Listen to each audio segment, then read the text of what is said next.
In this clip, I'd like to show you how to save an email versus sending it out. Occasionally, we might be working on an email and have it in progress, but we're not quite ready to send it yet.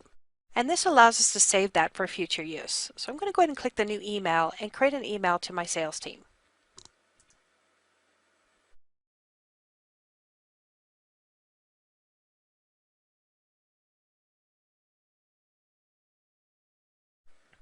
This email is regarding a messaging questionnaire, so I'm going to add that to the subject line.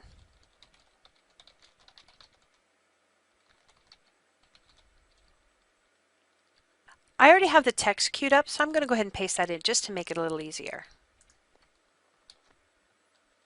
Now maybe I've been interrupted in my day, or I don't have this questionnaire that I'm supposed to attach, and I want to save this for later.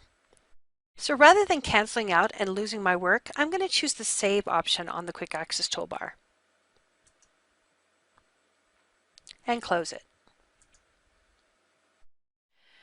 And you'll now notice that there's an indicator that I have an item in my Drafts folder. The emails are waiting for me to finish at a later time. Thank you for watching, and I'll see you in the next clip.